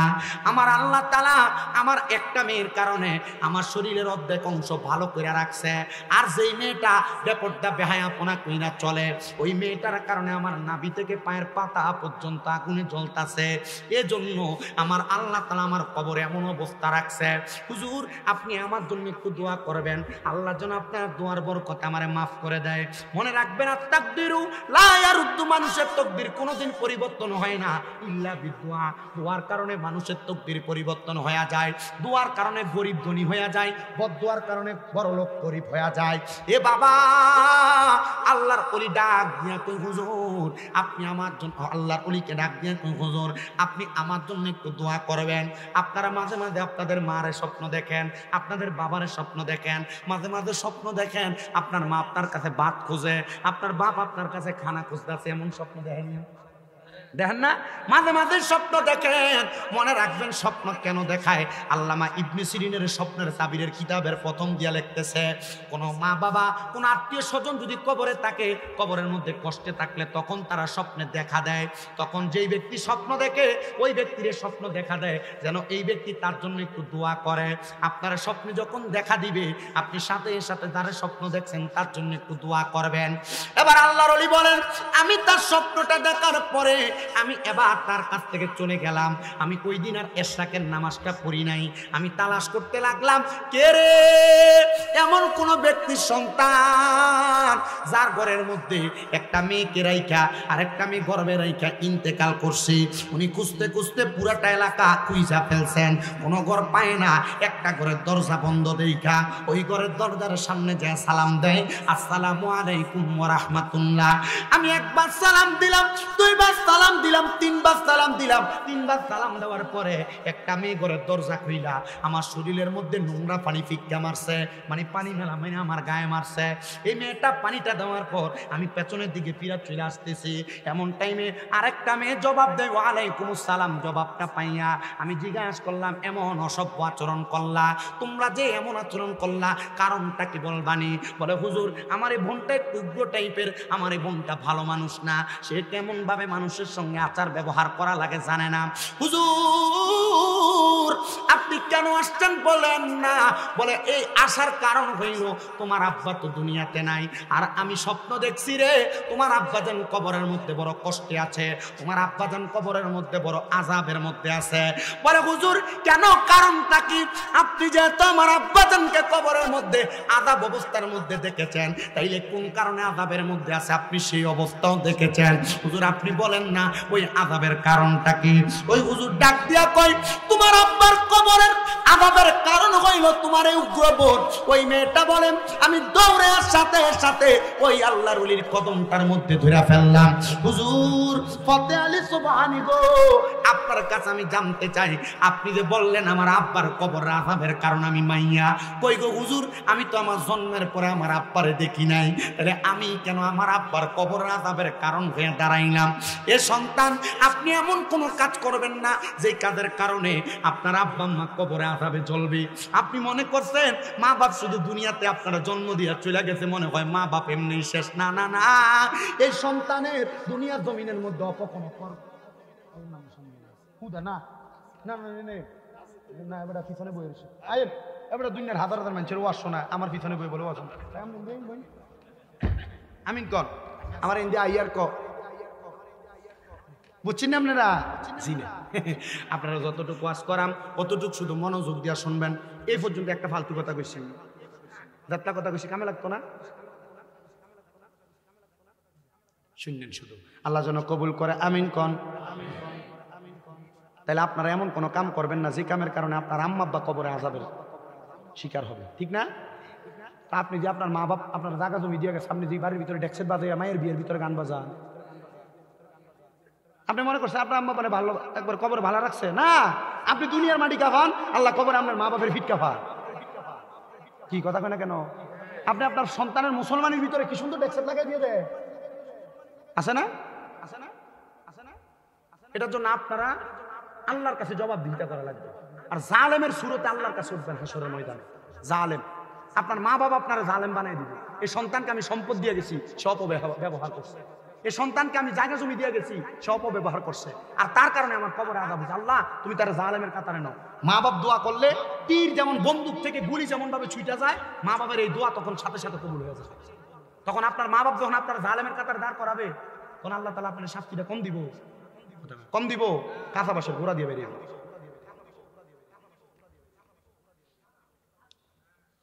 আল্লাহ আমরারে বোঝার তৌফিক দিক না। আমরা আবারও কিফটামি করি, আমিন কইতাছি, আরো জোরে কোন আমিন। ওই মাইয়াটা ডাক দিয়া কয়, হুজুর আমি আমার জন্মের পরে আমার আব্বারে দেখি নাই, আপনি বললেন আমার আব্বার কবরের আযাবের কারণ আমি, কারণটা কি আপনি বলবেন নি? বলে কারণ হইল তোমার উগ্রবাদিতা, কারণ হইল তোমার বেপরদা চলা, কারণ হইল তুমি দুনিয়ার জমিনের মধ্যে ইবাদত ছাড়া, দুনিয়ার জমিনের মধ্যে আমল ছাড়া। মাইয়া কই, হুজুর আপনি আমার তালিম প্রদান করেন যেন আমি আপনার কথা মোতাবেক আমি দুনিয়ার জমিনের মধ্যে আমল কইরা আমার আব্বা জানের কবরের আযাবের কারণ না থাকে। হুজ্জাতুল্লাহিল আলামিন কিতাবের মধ্যে উল্লেখ করতেছে, ওই মাইয়াটা মাত্র 7 দিনের মাথায় হেদায়েত প্রাপ্ত হয়েছে। ওই মাইয়া 5 ওয়াক্ত নামাজ পড়েছে, আবেদা হইছে, সলেহা হইছে, 7 দিনের মধ্যে ইবাদত কইরা ওই মাইয়াটা 7 দিনের মাথায় ওই আল্লাহর ওলি হযরতে ফতে আলী সুবহানির কাছে যাইয়া হাতটা বাড়া ডাক দিয়া কয়, হুজুর আপনি তো আমার মনের মধ্যে অশান্তি লাগাইছেন, আমার আব্বা জান আমার কারণে কবরের আযাবে জ্বলতাছে। হুজুর এখন তো আমি আগের মতো উপর না, এখন তো আমি আগের মতো বেপরদা না, এখন তো আমি আগের মতো বেনামাজি না, আমি তো এখন সব আমল আকলাক গুনাহ করি। হুজুর গো আপনি বলেন না আমার আব্বাজান কবর এখন কেমন আছে? কয় মা আব্বাজান কবরে আযাবের শিকার ছিল বিদায় আমারে দেখা দিছে, কষ্টে নাই বিদায় আমারে দেখা দেয় না। তবে আমি তোমাকে বলতে চাই গো মা, তুমি ইবাদত কইরা আল্লাহর কাছে দোয়া করবা। আল্লাহর নবীর শিক্ষা, তিরমিজি শরীফের হাদিস, দুনিয়ার জমিনের মধ্যে কোন সন্তানের মা মারা যাওয়ার পরে, বাবা মারা যাওয়ার পরে একটা সন্তান যদি চোখের মণিকোটার মধ্যে একটা মাছির মাথা পরিমাণ পানি চাইরা দিয়া কান্না করে, ওই পানিটা মাটিতে পড়ার আগে আমার আল্লাহ তাআলা তার মা বাবার জীবনের গুনাহগুলো মাফ করে দেয়। এ মাইয়া তুমি এমন ভাবে দোয়া করো, দেখবা আমার আল্লাহ তাআলা তোমার দোয়া কবুল করবে। হুজুর ডাক দিয়া কয়, তোমারে আমি একটা নামাজের তালিম দিলাম, ওই নামাজটার নাম আমি আপনাদেরকে একটু আগে বলছিলাম, নামাজটার নাম হলো তাহাজ্জুদের নামাজ। ও বন্ধু, ওই মাইয়াটা বলে আমি তাহাজ্জুদের নামাজ পড়া পড়া কান্না করিয়া দোয়া করি, হায় রে আমি নামাজ নামাজ পড়া যখন দোয়া করি 7 দিনের মাথায় আমি আল্লাহর কাছে দোয়া করতে করতে আমি আমার আব্বার সুখে কাতর হইয়া কান্না করতে করতে নামাজের মুসল্লাটার মধ্যে বেহুশ হয়ে গেছি। এমন টাইমে আমি দেখলাম সাদা রঙের পোশাক পরা কে জানি একজন আইসা আমার ঘরে হাজির হয়ে গেছে। ওনার শরীরের আলোতে আমার ঘরটা সুন্দর নূরান্বিত হয়ে গেছে। আমি জিজ্ঞাসা করলাম কে কে গো আপনি, আপনার পরিচয় কি? উনি আমারে ডাক দিয়া কয় মা গো, যে বাবার জন্য দোয়া করছো আমি সে আব্বা জান। বাবা, আপনার নাকি কবরে নাভি থেকে পায়ের তালু পর্যন্ত আগুনে জ্বলছে। ওই আব্বা ডাক দিয়া কয় মা, জ্বলছিল কথা সত্য গো, জ্বলছিল, কিন্তু মা গো মা, আমি আপনি মা আমার জন্য দোয়া করার কারণে আল্লাহ তাআলা আমি আব্বার কবরটারে নাজাত বানিয়ে দিছে। এ আমার শম্ভুপুরের বড় কান্দার আম্মু গো, তোমার বাপ বুঝি কবরে, তোমার মা বুঝি কবরে, জানো না তোমার মা বাবা কবরে কেমন আছো? তোমার মা বাবা কবরে কোন হালতে আছে? তোমার কাছে সম্পদের অভাব নাই, টাকা পয়সার অভাব নাই, তুমি তোমার টাকা পয়সা সম্পদ দিয়া তোমার মা বাপরে খুশিও করতে পারো না। আব্বা মা অন্ধকার কবরে। হায় রে মা, তোমার কাছে আমি করজোরে আবদার করি গো মা, তুমি তোমার আব্বা আম্মার জন্য তাহাজ্জুদের নামাজ পড়া 5 ওয়াক্ত নামাজ পড়া দোয়া করবা, দেখবা আমার আল্লাহ তাআলা তোমার মা বাপরে মাফ করে দিছে। আল্লাহ তাআলা তোমার মা বাপরে মাফ করে দিছে। আল্লাহ তাআলা তোমার মা বাপরে মাফ করে দিছে। কিন্তু না না না না, আমরা সমাজের মানুষ নামাজ পড়া দোয়া করতে চায় না, শুধু সব ওয়াজ করেন, নামাজের ওয়াজটা কইলেন না, ভালো লাগে না। না রে মুসলমান, না পর্দার অন্তরালের মা হযরত আব্দুল হক মুহাদ্দিস দেহলভির আরেকটা ঘটনা, না একটা না শোনাম কিছু, আরেকটা কি শোনাইতে হবে? আমরা থাকবাই বিরিয়ানি খেতে বেশি নেই কিন্তু কয়টা বাজে? আর 20 মিনিট শেষ করে দেবেন। 2টার মধ্যে আমরা মুনাজাত দেব, নাহলে ফজর নামাজ পড়া লাগবো না। আপনারা আছেন না? একটু জিকির আজকার করি, আর পরে বিরিয়ানি ছোট্ট 5-7 মিনিটের ভিতরে আরেকটা ঘটনা বলি, আপনি একটু মনোযোগ দিয়ে বসবেন ইনশাল্লাহ। আমার বাবারাম হযরত আব্দুল হক মুহাদ্দিস দেহলভি রাহমাতুল্লাহ আলাইহি বলেন, আমার একজন শারকিত আমার কাছে ঘটনাটা সুন্দর করে বর্ণনা করেছে।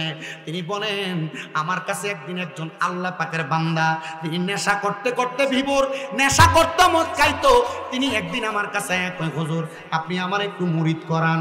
কি করান? কিতা করাইতো? তে খায় কিতা? নেশা করে। আয় কয় কিতা করাইতো? হিসাব করে। ফেসে বললাম যে তারা যদি মুরিদ না করে, যদি আমার নেশাখোর মানুষ কোন কি কাম করে, যদি আমার ভিডিও দিয়ে বল হুজুর আমার মুরিদ করাইবেন, শর্ত আছে। শর্ত দিবি? কি মুরিদ দে? আছে না এমন বহুত ফিসাবের কাছে মুরিদরা বিভিন্ন প্রশ্ন করে, আছে না? আমার বহুত ফিসাবও কিন্তু আছে, মুরিদরা সামনে নিয়ে বসে সিগারেট টানে। আমরা কথা কন না কেন? এমন ফিসাব আছে না? বহুত ফিসাব আছে, ভিডিও তুলে বইয়ে থাকে, এটি ফির জুতা ফিরে এলাকা থেকে বাইর করবে। কথা কন না কেন? এ ফিসাব পর্দার আয়াত জানে না, পর্দার আয়াত জানলে ভিডিওর সামনে লয়ে বইয়ে থাকতো না। আল্লাহ রসুলের দরবারে মহিলা যাইতেন, রসুল পর্দার আড়াল থেকে বায়াতের বাক্য তেলাওয়াত করতেন, মহিলারা পর্দার আড়াল থেকে শুনতেন। কথা কয় না, ঠিক কিনা? ভিডিও তুলে বইয়ে থাকে না, আছে না ফিসাবরা? মুড়িতে সিগারেট ধরে দেয়। আমি এমন বহুত ফিসাব দেখছি। আল্লাহ, যদি এমন ফিসাবের কাছে কেউ মুরিদ হয়ে থাকেন, তালাক দেন তাড়াতাড়ি, এটা ফিট থাকতো না আপনার। কথা কই না কেন? ঠিক কিনা? আল্লাহ আমাদের বোঝার তৌফিক দান করুন। জোরে কোন আমিন, মুহাব্বতের আওয়াজে কোন আমিন। আমার মুসলমান ওই মুরিদ ডাক দিয়া কই হুজুর সত্য হইল আমার আপনি মুরিদ করাইবেন, তবে আমি নামাজ পড়তে পারবো না। আরে বলে কি, মুরিদ হইছ তো নামাজ পড়ার জন্য, আমার আদেশ তালিম তরবিয়ত মাইনে ইবাদত করার জন্য, তুমি নামাজ পড়তে পারবা না, তাহলে তুমি কেন মুরিদ হইবা? ডাক দিয়া কয় হুজুর আমি মুরিদ হইতে পারবো না। হুজুর কয় ঠিক আছে, মুরিদ হইবা, নামাজ পড়তে পারবা না, তাইলে আমি তোমার একটা সবক দিব। নামাজে তো পড়তে পারবা না, যখনই তুমি অবসর থাকবা তুমি একটা জিকির করবা। বলে কোন জিকির? বলে যে জিকিরটা আফজালু যিকরি লা ইলাহা ইল্লাল্লাহ, ওই জিকিরটা করবা তুমি অবসর সময় লা ইলাহা ইল্লাল্লাহ, লা ইলাহা ইল্লাল্লাহ, লা ইলাহা ইল্লাল্লাহ জিকিরটা করবা। পারবানি? কই হুজুর অন্য কোনো কিছু তো কোন নাই, নামাজের কথা বলছেন, নামাজ পড়তে পারবো না। হুজুর আমি লা ইলাহা ইল্লাল্লাহ জিকিরটা করতে পারবো। তবে হুজুর কয় লা ইলাহা ইল্লাল্লাহ জিকির করতে পারবা, শর্ত হইল যদি তুমি নামাজ পড়ো এক ওয়াক্ত নামাজের কারণে একটা করে জুতার আঘাত পাইবা। হুজুর এটা কেমন কথা বলেন? হুজুর বুঝতে পারলাম না। হুজুর বলে হ্যাঁ তুমি আমার এই কথাটা মানতে পারবা কিনা বলো, তাইলে আমি তোমারে মুরিদ করামু। কই হুজুর যেহেতু বলছেন নামাজ পড়তাম না, নামাজ পড়লে একটা করে জুতার আঘাত দিবেন প্রতি ওয়াক্তের জন্য, আর আমার আমল হইল মুরিদ হওয়ার পরে লা ইলাহা ইল্লাল্লাহ জিকির। হুজুর আমি আপনার কথা মাইনা চলবো। হুজুরের কথা শুই না এবার মুরিদ হয়ে গেছে। বাড়িতে গেছে রাত্রবেলা মদ খায়া নেশা কইরা, কিন্তু যাইতে যাইতে নেশা কর হুজুর যে কইছে লা ইলাহা ইল্লাল্লাহ, লা ইলাহা ইল্লাল্লাহ, লা ইলাহা ইল্লাল্লাহ জিকির করতেছে। বেটার বউ কয় হাই রে আমি প্রত্যেকদিন দেখতাম আমার স্বামীটা নেশা কইরা বাড়িতে আসে, কিন্তু আজকে দেখে আমার জামাই জিকির করতে করতে বাড়িতে আসে। নেশা কইরা বাড়িতে আসতো বিধায় আমি আমার স্বামীর কোনো খেদমত করতাম না। ওই দিন ওই স্ত্রী বলেন আমার স্বামী ঘরে ঢুকার সাথে সাথে আমি তার পাটা থেকে জুতা খুইলা আমি সুন্দর করে তার পাটা মুইসা দিছি, সুন্দর করে তার বিছানা গোছায়া তার বিছানাতে দিছি। কিন্তু আমি স্ত্রী যখন ওই দিন রাত্রবেলা আমার স্বামীর পাশে ঘুমাইলাম, ওই দিন আর আমার আরামে ঘুম আসে না। খুশি জামাই ভালো হয়ে গেছে। আপনি সিগারেট খানাটা ছেড়ে দিয়ে দেখতেন, আপনার বউর মতো খুশি দুনিয়ার আর কেউ হইতো না। কথা দি কয় না? ঠিক না? ওই যে কথা আগেরটা, আপনার মুখের ভিতরে যে গন্ধ থাকে লাথি দিয়ে ফালায় না, আপনি ছাইরে দিয়ে দেখেন আপনার বউর মতো খুশি আর কেউ হইতো না। কথা দি কয় না? বেডিকা আমি বড় খুশি রে খুশি, আমার স্বামী নেশা করা বন্ধ করে দিছে আর ঘরে ঢুকতেছে জিকির করতে করতে। মারহাবা কন্যা, আমার স্বামীটা জিকির করতে করতে ঘরে ঢুকতেছে, আমার স্বামী জিকির করতে করতে ঘুমায়ও গেছে। নেশা করে মানুষ তো তাইবেন নাই, সহ্যত নাই। আমার স্বামী জিকির করতে করতে ঘুমায় গেছে। জিকির করতে করতে যখন ঘুমায় যায় আমি আমার ওই স্বামীটার দিকে তাকায় রইলাম। হঠাৎ করে যখন রাত্র গভীর হয়ে গেছে আমি আমার স্বামীকে দেখলাম শরীরটা ঘাম দেওয়া, হুবুত করে লাভ দিয়ে ওইটা আমার স্বামী কেমন জানি কান্না করতেছে। আমি আমার স্বামীকে জিগাইলাম এ স্বামী আপনি দি কান্না করতে করতে উঠছেন, আপনার গায়ের মধ্যে দিয়ে চিকন করে ঘাম দেখা যায়। ডাক দিয়ে কই স্ত্রী গো আমি একটা মারাত্মক স্বপ্ন দেখছি গো, আমি একটা স্বপ্ন দেখছি গো, এই স্বপ্নটার কারণে আমার কাছে বড় ভয় ভয় লাগতেছে। বলে কি স্বপ্ন দেখছে? বলে আমি স্বপ্ন দেখছি আমার ঘুম থেকে জাগ্রত কইরা কে যেন একটা নদীর পাড়ে নিয়ে দাঁড় করাইছি, আর আমার নদীটার মধ্যে এমন সুদ কোন পাতা যদি ছেড়ে দেওয়া হয় একটা সেকেন্ডের সাথে ওই পাতাটা কোথায় যেন উধাও হয়ে যায়। কে যেন আমার নদীর পাড়ে দাঁড় করায় আমার নদীর মধ্যে ধাক্কা দিয়ে পালাইছে। আমি বাঁচাও বাঁচাও করে বারবার চিৎকার করতেছি। এমন টাইমে আকাশের মধ্য থেকে 5টা দড়ি এই পানির মধ্যে পড়ছি। আমি একটা দড়ির মধ্যে বাঁচার জন্য ধরলাম, আমি দেখলাম আমি পানির নিচের দিকে চলে যাচ্ছি। আরেকটা দড়ির মধ্যে ধরলাম, আমি দেখলাম আমি আরো নিচের দিকে চলে যাচ্ছি। আরেকটা দড়ির মধ্যে ধরলাম, আমি দেখলাম আমি নিচের দিকে চলে যাচ্ছি। 4 নাম্বার দড়ির মধ্যে ধরলাম, আমি দেখলাম আরো নিচের দিকে চলে যাচ্ছি। আমি চিন্তা করলাম 5 নাম্বার আরেকটা চান্স, আমি 5 নাম্বারের দড়িটাতে দইরা দেখি আমি বাঁচতে পারি কিনা। আমি আবার 5 নাম্বার দড়িটার মধ্যে ধরার সাথে সাথে 5টা দড়ি মিলা আমার এমন ভাবে উপরের দিকে টান দিয়া তুলছে। টান দেওয়ার পরে আমি উপরের দিকে আইসা বইসা গেছি। স্ত্রীটাকে আমার জামাই তো নামাজ পড়ে না, আজকে দেখতে জিকির করে, একটা সুযোগ পেয়ে গেছি আমার জামাইরে আমি নামাজের দাওয়াতটা দিয়া পালাই। ডাক দিয়া কয় স্বামী এই 5টা দড়ি তো দড়ি না, এই 5টা দড়ি হইল 5 ওয়াক্ত নামাজ। ওরে ডাক দেয়া কয় নদীতে ডুবা তাইকা যদি 5টা দড়ি আমার বাঁচায়া এই 5টা নামাজ যদি এটার কারণ হয়। স্ত্রী গো আমি আব্দুল হক মুহাদ্দিস দেহলভীর একজন ছাত্রের কাছে বায়াত হইয়া আমি কইছি নামাজ পড়তাম না, নামাজ যদি পড়ি উনি আমার একটা একটা করে এক ওয়াক্তের জন্য জুতার আঘাত করবে। তবে জুতার আঘাত কোনো বিষয় না, যদি এমন কঠিন আযাব থেকে বাঁচতে হয়, কঠিন বিপদ থেকে বাঁচতে হয়, নামাজ পড়লেই যেহেতু বাঁচা যায়, আমি এই নামাজের মাধ্যমে বাঁচতে চাই বাঁচতে চাই বাঁচতে চাই। হাইরে আমার বাবা এ বড় কান্দার পর্দার অন্তরালের মা, উনি বলে আমি নামাজ পড়লাম ফজর, নামাজ পড়লাম জোহর, নামাজ পড়লাম আসর, নামাজ পড়লাম মাগরিব, কিন্তু রাস্তার মধ্যে যাইতে যাইতে আমি আব্দুল হক মুহাদ্দিস দেহলভীর ছাত্র পর্যন্ত যাইতে লাগলাম। আমার বাড়ি থেকে ওনার বাড়ি পর্যন্ত যাইতে অনেক সময় লাগে। আমি এশারের নামাজের ওয়াক্তে আমার স্ত্রী নিয়ে আব্দুল হক মুহাদ্দিস দেহলভীর ছাত্রের দরবারে গেলাম। যাওয়ার পর আমি তাকায়া দেখলাম এশারের নামাজের ওয়াক্ত নামাজ চলতেছে। আমি এটা দেইখা আমি সুন্দর করে ওনার পেছনে নামাজে দাঁড়ায় গেলাম, কিন্তু যাওয়ার সময় আমি একটা কাপড়ের মধ্যে পেঁচায়া আমার যে জুতাগুলা, এই জুতাগুলা বাইন্দা আমি আল্লাহর ওলির দরবারে নামাজের সামনে নিয়ে কাছে রাখছি। রাখার পরে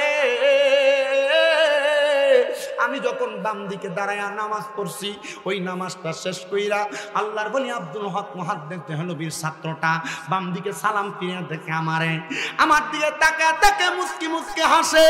আমি কইলাম হুজুর চিনছেন নি গো আমারে? আমি আপনার ওই মুরিদ যারে আপনি বলছেন নামাজ পড়লে আপনি জুতা দ্বারা আঘাত করবেন, আমার আমলের সবক হলো জিকির করা। বলে হ্যাঁ, তাইলে তুমি তো নামাজ পড়ছো। উনি জুতাগুলা কাপড় থেকে বাইর করে কই হুজুর আপনার আদেশ ছাড়া আমি 5 ওয়াক্ত নামাজ পড়ছি, তাহলে প্রতি ওয়াক্তের জন্য আমি একটা একটা করে জুতার আঘাত পানা হয়েছি, হুজুর আপনি জুতা দিয়ে আমার আঘাত করেন। হুজুর কয় না না না, আমি তোমার জুতা দ্বারা আঘাত করব না। মনে রাখবা আমার আল্লাহর কাছে তওবা করলে আমার আল্লাহ তারা কারো তওবা ফিরায় না, আমার আল্লাহ তাআলা তওবা কবুল করে। তবে 2 ব্যক্তির তওবা আমার আল্লাহ তাআলা কবুল করে না। যারা পরের হক নষ্ট করে, যারা শিরিক করে, এই ব্যক্তিগুলোর তওবা আমার আল্লাহ তাআলা কবুল করে না। পরের হক নষ্ট করে তওবা করবা, আল্লাহর কসম কবুল হবে না। তবে আরেক প্রকারের মানুষ আছে যারা দুনিয়ার জমিনে টাকা দিয়ে টাকা বাড়ায়, মানে সুদের ব্যবসা করে, ওই ব্যক্তিদের দোয়াও কিন্তু আমার আল্লাহ তাআলা কবুল করে না। নামাজ পড়ো, রোজা রাখো, হজ করো, যাকাত দাও, দান সদকা করো, আমার আল্লাহ তাআলা কবুল করবে না। এবার আপনারা কোন এমন বালা মানুষ যারা সুদ খায়, ঘুষ খায়, পরের হক খায়, এমন লোক আপনারা শম্ভুপুরের বড় কান্দায় না। আমরা সমাজের মানুষের ধরে নিয়ে মসজিদের সভাপতি বানাই, আমরা সমাজের মানুষের ধরে নিয়ে মসজিদের সেক্রেটারি বানাই, আমরা সমাজের মানুষের ধরে নিয়ে এলাকার সর্দার মাতাব্বর বানাই। সাদনে বইয়া বইয়া দেখবেন লম্বা লম্বা কথা দেরি করে সুদ করে আর ঘুষ করে এলাকার বদমাইশটি। কথা কেনা ঠিক কিনা? এ বাবা হুজুর ডাক দিয়া কই না তোমার জুতা দ্বারা আঘাত করবো না, যে তো জিকিরের সবকের মাধ্যমে তুমি নামাজ পর্যন্ত পৌঁছাইছ, যাও রে বাবা দোয়া কইরা দিনা তুমি এখন থেকে প্রতি ওয়াক্ত নামাজ পড়িনা ফিরা আমার জন্য দোয়া করবা। এই জন্য বাবা আল্লাহর ওলিদের হাতে হাত রাইখা বায়াত গ্রহণ করবেন। তবে ওলিটা হওয়া লাগবে সত্য ওলি, এমন কোনো ওলি না যেই পীরের সামনে বেরিয়ে তুলে বইয়া তাই এটা পিন্নে এটা শয়তান, যেই বেড়া সিগারেট টানে এই বেড়া পিন্নে এটা শয়তান। আল্লাহর নবীর ইবনে মাজাহ শরীফের 303 নম্বর পৃষ্ঠায় একটা হাদিস শরীফ, নবী গো কেমন কেমন কেমন পীর লাগবো, কেমন পীররে আমরা পীর মনে করব। আল্লাহর নবী বলেন আলা উনাব্বিউকুম বিখিয়ারিকুম, আমি নবী কি তোমাদেরকে উত্তম ব্যক্তি সম্পর্কে খবর দিব না? নবী গো উত্তম ব্যক্তি সম্পর্কে খবর দেন। আমার নবী কয় কয়লা খিয়ারিকুমুল্লাযিনা ইযা রুউ যিকিরাল্লাহু আযজা ওয়া জাল্লা, যেই ব্যক্তির দিকে তাকাইলে তোমার আল্লাহর কথা মনে হবে ওই ব্যক্তি উত্তম ব্যক্তি, ওই ব্যক্তি হবে পীর। কিন্তু তুমি যেই ব্যক্তির দিকে তাকাও আল্লাহর কথা মনে হয় কিনা তাকায়া দেখবা। বলে হুজুর ব্যক্তিটা কেমন হবে গো? ব্যক্তিটা এমন হবে যার নামাজ ভালো, তার রোজা ভালো, যার আকীদা ভালো, নবীর প্রতি তার তাওয়াক্কুলটা বড় সুন্দর, বড় ভালো, ওই ব্যক্তিটাই হবে আল্লাহওয়ালা ব্যক্তি। ওই ব্যক্তিটার দিকে তাকাইলে আমার আল্লাহর কথা মনে হবে। এই জন্য বাবারা হক্কানি রাব্বানি পীর মাশায়েখ কইরা আপনি আপনার জীবন তারা সাজাইবেন, আপনি আপনার জীবন তারা সাজাইবেন। এই জন্য আমি আমার বয়ানের শেষ প্রারম্ভিকা বয়ানের শেষ মুহূর্তে আপনাদের সবার কাছে বলবো, আপনারা বলেন আমরা সবার জবান আছে না নাই? মহব্বতে আছে না নাই? যাদের জবান আছে তাদের কাছে আমার দাবি আছে, যাদের জবান নাই তাদের কাছে আমার কোনো দাবি নাই। যেহেতু আল্লাহর বান্দা জিকিরের তালিমের মাধ্যমে নামাজ পর্যন্ত পৌঁছাইতে পারছে, আপনাদের যাদের জবান আছে এই জবানটা দিয়া মহব্বতের আওয়াজে আমার আল্লাহ তাআলার এক মেসেজ জাতের জিকির করবে, যেন আপনার কলব ঠান্ডা হয়, রূহ তার জিন্দা হয়। আপনি আল্লাহ তাআলা জিকির করবেন চোখটা বন্ধ কইরা, আপনার কলবটাকে হক্কানি রব্বানি পীর মাশায়েখের কলবের সাথে মুতাজ্জু কইরা, হক্কানি রব্বানি পীর মাশায়েখ আলেমের কলবটা তার তার তরিকা মোতাবেক তার পীর মাসে কেদামের দিকে মুতাজ্জ হয়ে যাবে, আর ওই মাসে কেদামের কলবটা রাহমাতুল্লিল আলামিনের সাথে মুতাজ্জ হয়ে যাবে। আপনি চক্ষুটা বন্ধ করে এমন ভাবে জিকির করবেন যেন আমার আল্লাহ তাআলা আপনার জীবনের গুনাহ মাফ করে দেয়। মুহাব্বতের মাঝে উচ্চ কণ্ঠে আল্লাহ তাআলার জিকির করেন। আল্লাহ আল্লাহ আল্লাহ আল্লাহ আল্লাহ আল্লাহ আল্লাহ আল্লাহ ও মাহবুব মাওলানা রে আমি কোন নাম লইয়া ডাকবো তোমারে মাশাআল্লাহ।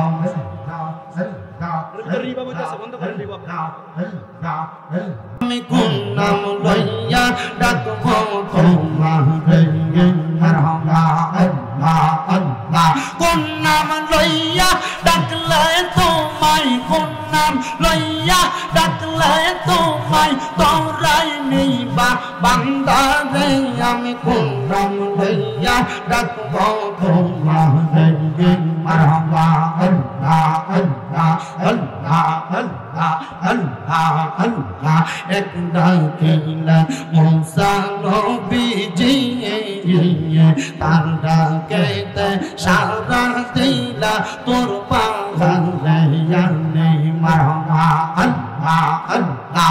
খোদার নূরে পাহাড় জ্বলে, খোদার নূরে পাহাড় জ্বলে, মুসা নবী জ্বলে না। আমি কোন নাম ধইরা ডাকবো তোমারে মারহাবা আল্লাহ আল্লাহ আল্লাহ আল্লাহ আল্লাহ আল্লাহ। আরেক ডাকলা ইব্রাহিম নবী তার ডাকেতে সারা দিলা আগুনে ফেলে মারহাবা আল্লাহ আল্লাহ। আগুন হইল ফুল বাগিচা, আগুন হইল ফুল বাগিচা, নবী তো জ্বলে না রে। আমি কোন নাম লইয়া ডাকবো তোমারে মারহাবা আল্লাহ আল্লাহ। ও মাহবুব মাওলা রে আমি কোন নাম লইয়া ডাকবো তোমারে মারহাবা আল্লাহ। জবানটা খুইলা আল্লাহর ডাক শোন নাই। আল্লাহ আল্লাহ তোমায় ডাক দিলে বলার তানে চাইও রে খাজা, ডাক দিলে বলার প্রাণে চাইও রে ও পানের খাজা বাবা রে। তুমি ধীরে ধীরে ফিরে ফিরে চাইও রে মারহাবা আল্লাহ আল্লাহ। চন্দের রাইতে আই সব খাজা চন্দের রোবা তোমার গলায় দেব আমরা প্রেমের একটা হার মারহাবা আল্লাহ আল্লাহ। তোমার আত্মাতে আত্মা মিশাইয়া রাইখো, আত্মাতে আত্মা মিশাইয়া রাইখো ও খাজা বাবা গো। তুমি ধীরে ধীরে ফিরে ফিরে চাইও গো মারহাবা আল্লাহ আল্লাহ আল্লাহ আল্লাহ। আলম পাতায় জাম পাতায় কত পানি জোরে সাজবি তায়ার গোসল দিব বড়ই পাতার জোরে মারহাবা আল্লাহ আল্লাহ। আলম পাতায় জাম পাতায় কত পানি জোরে সাজবি তায়ার গোসল দিব বড়ই পাতার জোরে মারহাবা আল্লাহ আল্লাহ। আতর গোলাপ সুরমা চন্দন ছিটাই দিব রে, আতর গোলাপ সুরমা চন্দন ছিটাই দিব রে ও পানার মুর্শিদ গো। তুমি ধীরে ধীরে ফিরে ফিরে চাইও গো মারহাবা আল্লাহ আল্লাহ। আমার বিয়ার চাকরি আমি চারজনারে দেখে আন্দার ঘরে নামাই দিয়া দিব আমায় পাখি মারহাবা আল্লাহ আল্লাহ সেই কবরে নূরের নবী আইব রে সেই কবরে নূরের নবী আইব রে ও পানার মুর্শিদ রে তুমি ধীরে ধীরে ফিরে ফিরে চালা হাইয়ো রে মারহাবা আল্লাহ আল্লাহ আল্লাহ আল্লাহ আল্লাহ আল্লাহ আল্লাহ আল্লাহ আল্লাহ আল্লাহ আল্লাহ আল্লাহ লা ইলাহা ইল্লাল্লাহ মুহাম্মাদুর রাসূলুল্লাহ সাল্লাল্লাহু আলাইহি ওয়াসাল্লাম। কোন আলহামদুলিল্লাহ। যতটুকু বয়ান করছি ততটুকুর উপর আল্লাহ তাআলা আমলে জিন্দেগিতে বাস্তবায়ন করার তৌফিক দান করুন। আমার লাগে দোয়া করবেন। আমার আম্মা আব্বা এখনো বেঁচে আছে, তাদের জন্য দোয়া করবেন। দোয়া করবেন সকল ওলামায়ে কেরামের জন্য যারা কোরআন সুন্নাহর দাওয়াত মাঠে ময়দানে দেয়। দোয়া করবেন আমার সবগুলো মাদ্রাসার ছাত্রদের জন্য, যেন আল্লাহ তাআলা আমার ছাত্রদের সিনার মধ্যে কোরআনের নূর, কোরআনের এলেম সঠিকভাবে দান করে। আমার মাদ্রাসা কুমিল্লার চকবাজার নূরপুর সমুনি শাহফারা রোডের মাথায় তাহফিজুল কোরআন ইন্টারন্যাশনাল হিফজ মাদ্রাসা। চেষ্টা করবেন আপনার আমার মাদ্রাসায় যদি কুমিল্লা কখনো যান, যাই দেখে আসবেন, ছাত্রদেরকে দোয়া করে আসবেন। আমি আপনাদের কলিজার টুকরা গৌসুল আজম জামে মসজিদের যিনি খতিবে মুকাররম আল হুসাইনিয়া সুন্নিয়া হাফিজিয়া মাদ্রাসা এতিমখানার যিনি প্রধান পরিচালক, আপনাদের খতিবে মুকাররম মাওলানা আমিন হোসেন রায়পুরি হুজুরের কাছে মাইক সফর্দ করে দিয়ে বিদায় আরজ করছি। আপনারা আমার জন্য খাস করে দোয়া করবেন। আসসালামু আলাইকুম ওয়া রাহমাতুল্লাহি ওয়া বারাকাতুহু।